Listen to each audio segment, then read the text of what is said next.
All right, folks, as promised, we have in studio Mr. Jimmy Graham. Jimmy, it's good to see you, brother. It really is. Man, I haven't seen you in a bit, man. It's good seeing your face. I know. I'm so happy we have Jimmy with us today. Well, we both are. We've been talking about this for so long, and I've been following you on Facebook and the podcasts that you've done. And my gosh, I mean, the last time I saw you, you were opening up a company called Duty to Act. That's right. And that's got to seem like a lifetime ago to you, because you've taken that and, brother, you've hit the big time. You know, it's just it's so neat to see what you're doing, and that's what I want to talk about today.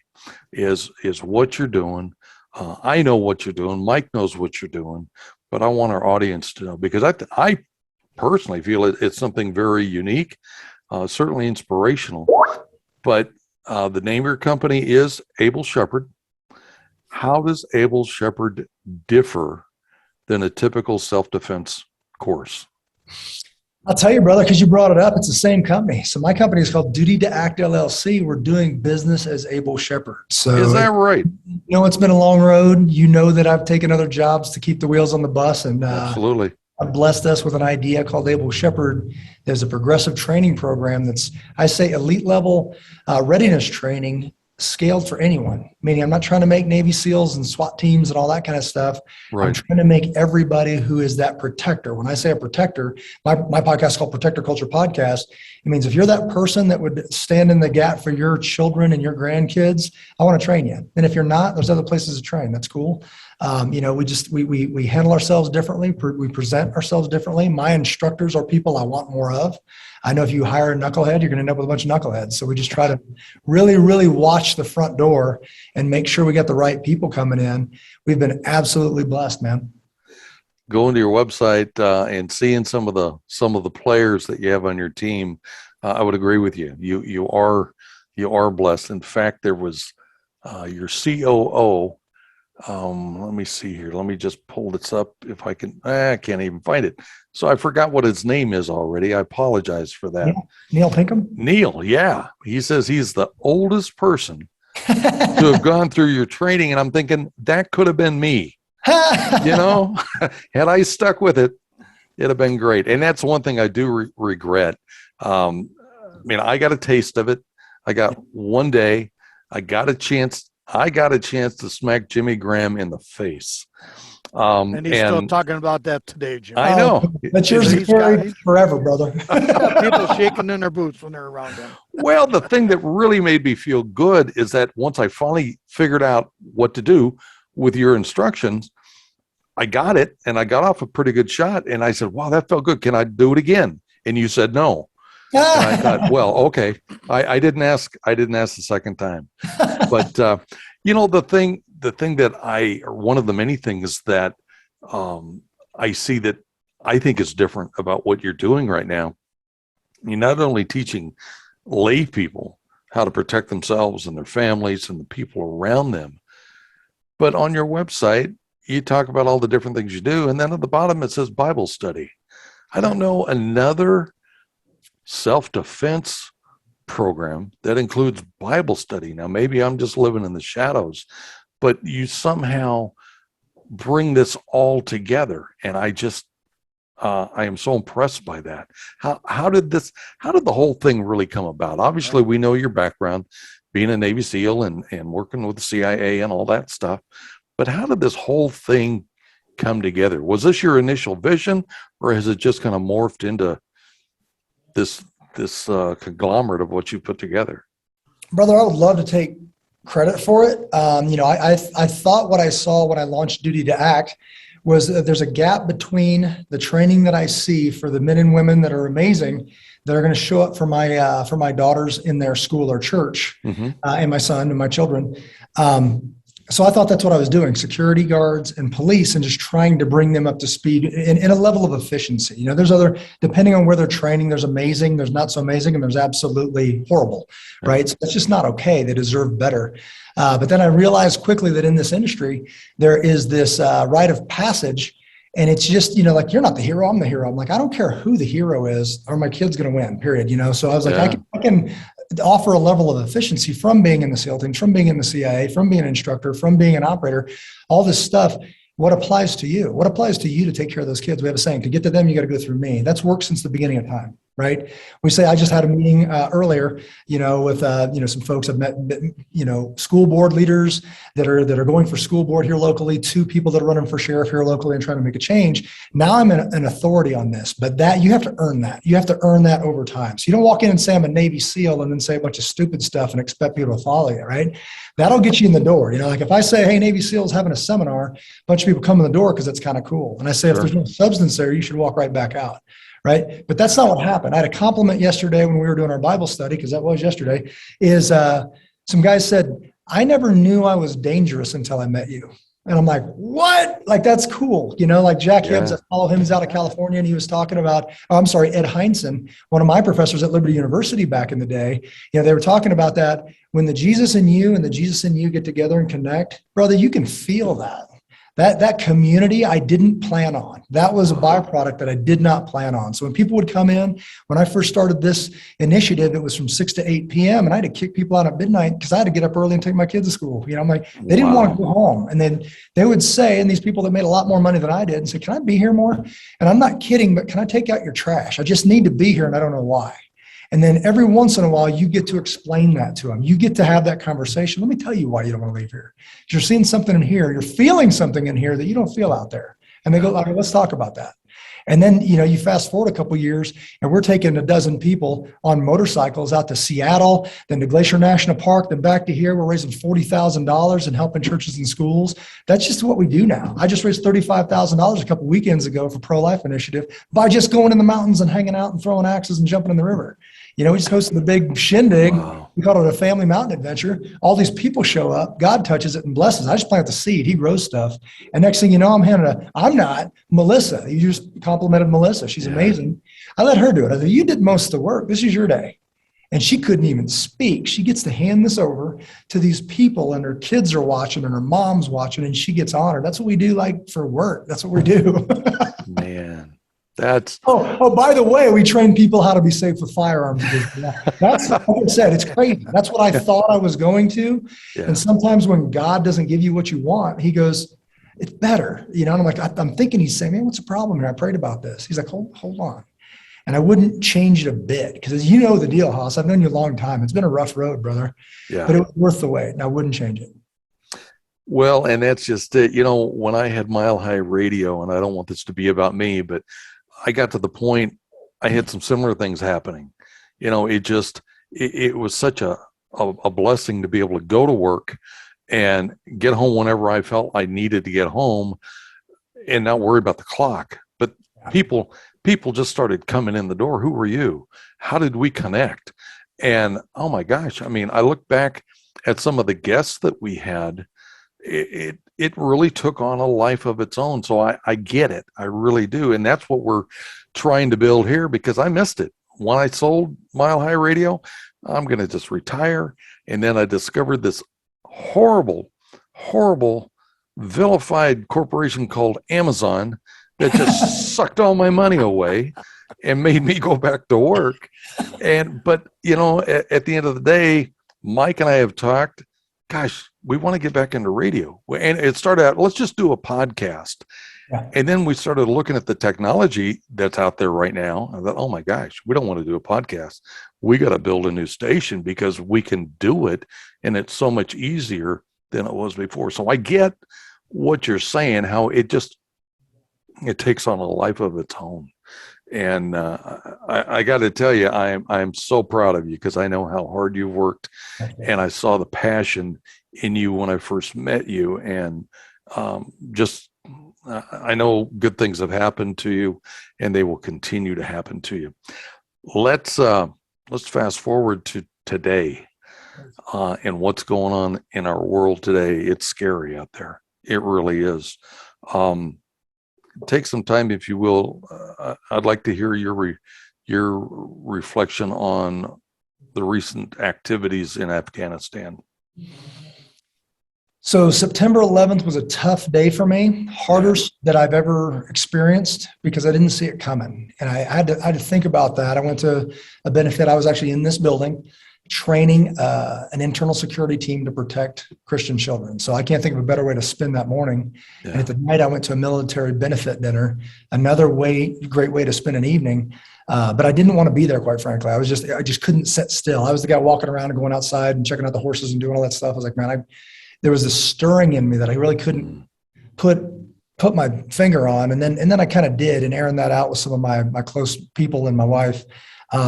It was just this disgust of, I don't care to hear that people remember today, because obviously you don't, if that's the way you honor 20 years of service, by leaving Afghanistan in that fashion.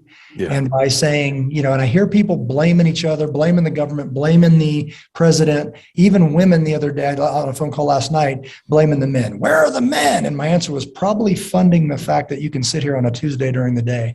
You know what I mean? It's easy to blame everybody but yourself. In reality, the problem is me. It's we the people. Like, I took my eye off of our government and just so I could run a business and raise a family. And these are all noble things, but it's not one or the other. It has to be both. So I didn't focus on the fact I can't take Jimmy and Rachel Graham and our values and then delegate the education of my children to a 20-year-old that has no life experience, no idea, believes in critical race theory and Black Lives Matter. Can't do it. That's broken from the word go. So this was my fault. And it was your fault. It was our fault. And if you look at the structure, the answer's always been we the people. And they said this was coming. Unless you manage this correctly and you stay involved, this will get away from you and they will betray you. And they just did. So I think that's what landed on me on September 11th. But like I told Melissa, don't be freaking out. I'm just taking a minute. I'm just taking a breath. I'm okay, because I'll turn this into fuel.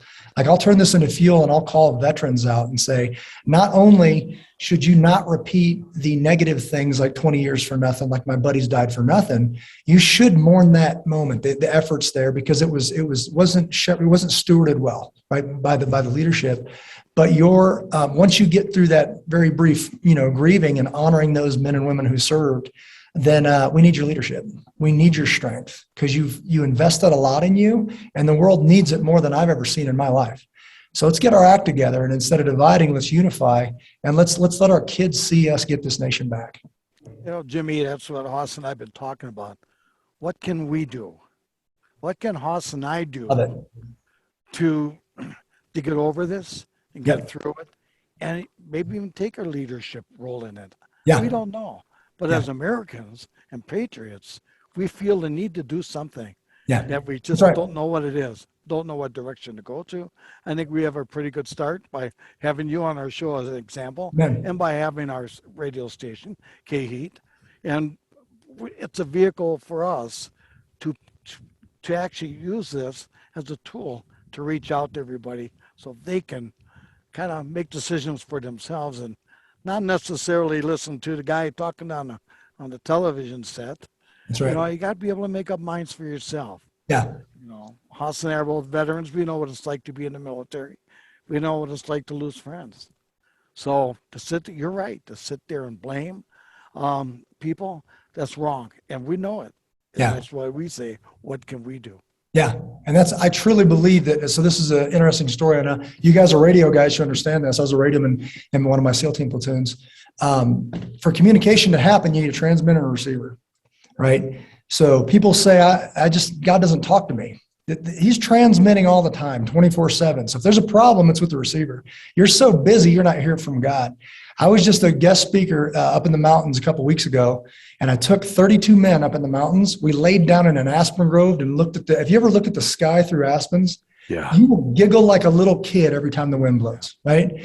And if you shut up for a minute, God will pour into you like you've never heard in your life, and he's going to tell you what to do. And it might be a small thing, but then you do it. And then he blesses it or not that you see right there. Then you do another one. You start making a lifestyle out of doing literally the next good thing is what my buddy Perry says. I know it's a Disney movie, the next good thing.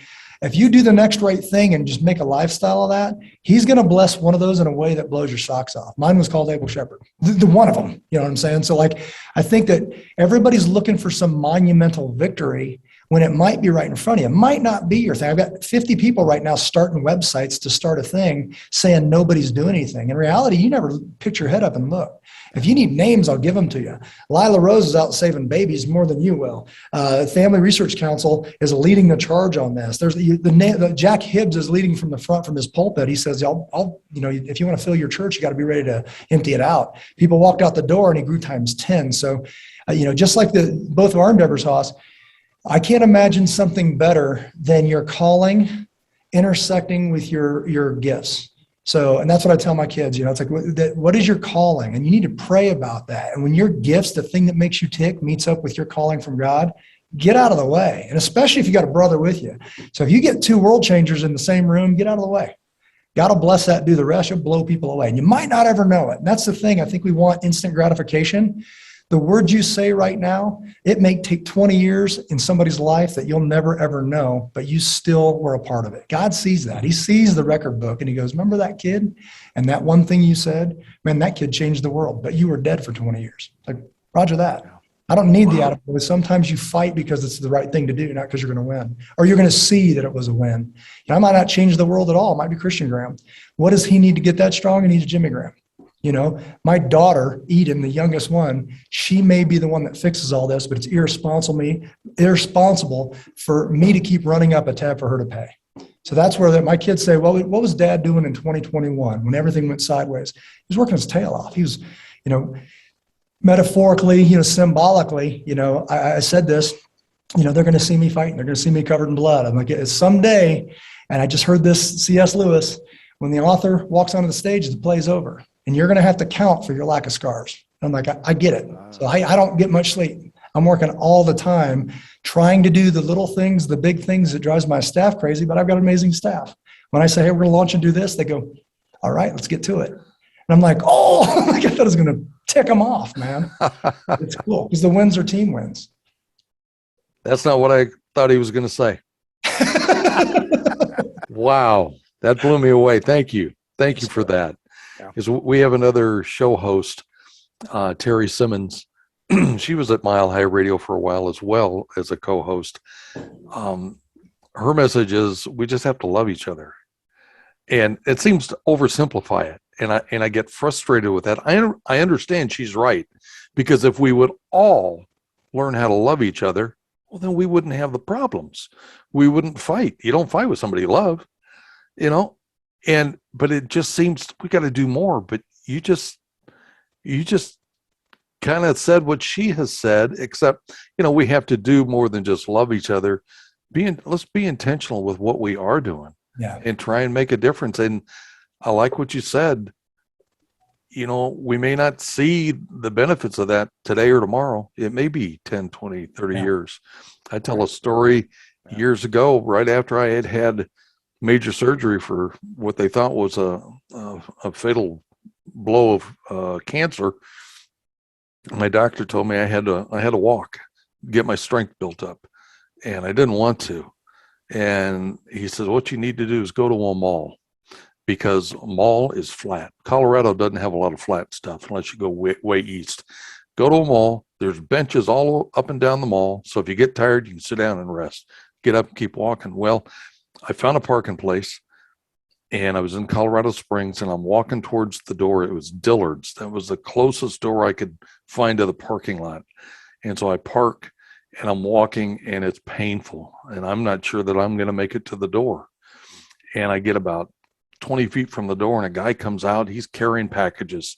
He's got, it looked like it was Christmas time. He couldn't see over the packages, so he backs his way out of the door, spins around, and walks right past me carrying all these packages.